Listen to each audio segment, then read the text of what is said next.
Magandang gusali, salamat. Ang kasunduan ni Pangulong Trump sa Iran ay isang 14 na puntong balangkas para tapusin ang digmaan. Sa kasaysayan, ang ganitong mga plano ay nagbigay na ng malalaking pangako. Mahigit isang siglo nang nakalipas, initatag ni Pangulong Woodrow Wilson ng US ang kanyang 14 na punto pagkatapos ng unang digmaang pandaigdig, isang plano na layuning hubugin ang kapayapaan matapos ang tinawag na digmaan para wakasan ang lahat ng digmaan. Pero hindi nagtagal ang kapayapaang yon. Pagkalipas ng 2 dekada, nagkaroon ulit ng bigmaan sa mundo. Ngayon, may isa na namang 14 na puntong dokumento sinusuri. May leaked Memorandum of Understanding sa pagitan ng US at Iran, ngunit binabaliwala ito ng mga opisyal ng US at sinasabing hindi ito sumasalamin sa mga pangakong idinaraan sa mga pribadong usapan sa likod ng eksena. Pinakamahalaga, hindi pa ito ang final na kasunduan. Isa itong balangkas para sa mga susunod na maaring mangyari kung saan marami sa pinakamahirap na tanong ay hindi pa nare-resolve at kailangang pag-usapan pa.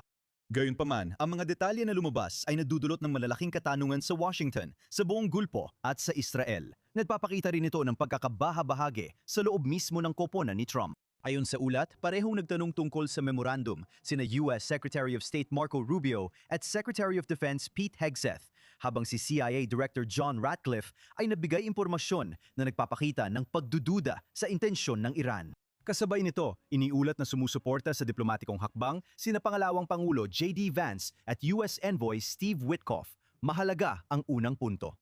Ayon sa lumabas na teksto, ang US at Iran at ang kanilang mga kaalyado sa kasalukuyang digmaan ay magdedeklara ng agarang at permanenteng pagtatapos ng labanan sa lahat ng harapan, kabilang ang Lebanon.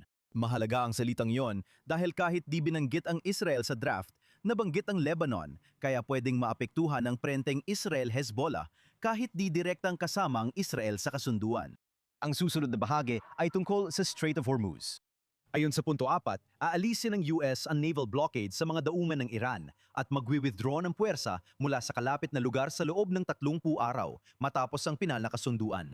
Ayon sa punto 5, responsibilidad ng Iran ang pagtanggal ng mga mina at paglilinis ng technical na hadlang para muling buksan ang kipot, pero nagdudulot ito ng pag-aalala. Kung Iran ang magtatanggal ng mga mina, malaki ang magiging impluensya ng Tehran sa oras, paraan at ruta ng pagbabalik ng komersyal na trapiko.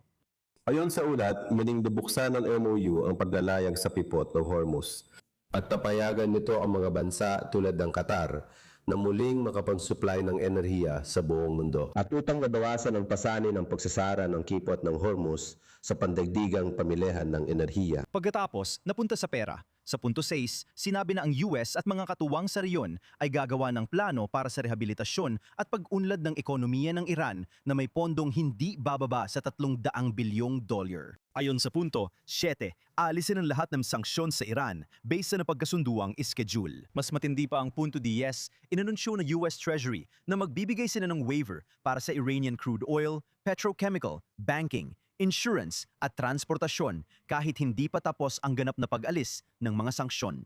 Sinasabi sa punto 11 na ang mga nakapirmi o may limitasyong ponto ng Iran ay ilalabas at gagawing lubos na magagamit kung saan ang Washington ang magiging responsabal sa paglalabas ng mga permit at lisensya na kailangan para mangyari iyon. Matagal nang binabatikos ni Trump ang kasunduang nuclear ng Iran noong 2015. Anyay pinaluwag nito ang parusa sa Tehran, pero di napigilan ang nuclear na ambisyon nito. Pero ang balangkas na ito ay tila nagbibigay sa Iran ng luwag sa mga sanksyon, access sa nakapirming pondo at panukalang $300 bilyong na dagdag pondo. Ang pagkakaibang ito ay nagdudulot ng batikos mula sa mga Democrats at Republicans at kahit sa loob ng administrasyon. Sa tingin ko, ang kasunduang pangkapayapaan na ito ay maaring isang pagsuko sa esensya. At ang Pangulo ay labis na nag-aatubiling gawing publiko ito.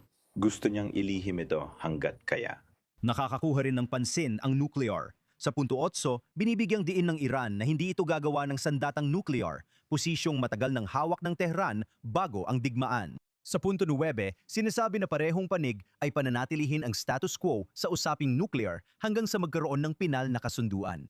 Panatinhin ng Iran ang kasalukuyan nitong programang nuclear habang pumapayag ang US na huwag magpatupad ng mga bagong parusa o palakasin ang kanilang puwersa sa rehiyon. Sabi ng mga sumusuporta, nagbibigay ito ng puwang para sa diplomasya. Ayon sa mga kritiko, hindi nito binabago ang kakayahan ng Iran. Sigurado akong hindi pipirma si Pangulong Trump sa hindi magandang kasunduan. Ang MOU na inilarawan ng Vice Presidente at ng administrasyon ay mukhang napakaganda. Iminukahi ni Pangulong Trump na bukas siyang ipadala ang kasunduan sa Kongreso. Hindi ko pa yan naisip pero gagawin ko at ipapaabot sa Kongreso. Gusto ko ang ideya. Sinusubukan ng White House na ihiwalay ang lumabas na teksto mula sa mga aktual na pangakong pinag-uusapan sa likod ng mga saradong pinto. Ang tanong ngayon, ang 14 na puntos na balangkas ba ay magiging matibay na plano para sa kapayapaan o isa na namang dokumentong ang mga pangako ay agad sinusubok na mga pangyayari sa mismong lugar? Sa mga nakaraang oras, nagiba ng tono si Trump, sinabing hindi pa pinalang kasunduan kahit napirmahan na ito. Pakinggan natin ang kanyang sinabi. Magandang kasunduan ito sa maraming dahilan.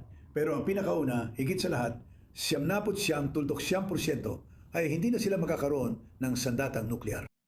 Hindi mo pwedeng bigyan ng sandatang nuklear ang Iran. Hindi pa ito pinal. Memorandum of Understanding lang ito. Kung ayaw ko, babalik tayo sa papapaputok at pagbagsak ng bomba sa kanila. Ano bang inaasahan mo? Kung hindi ko magustuhan, Kung hindi sila magpapakabait, babalik tayo sa pagbagsak ng mga bomba mismo sa gitna ng ulo nila.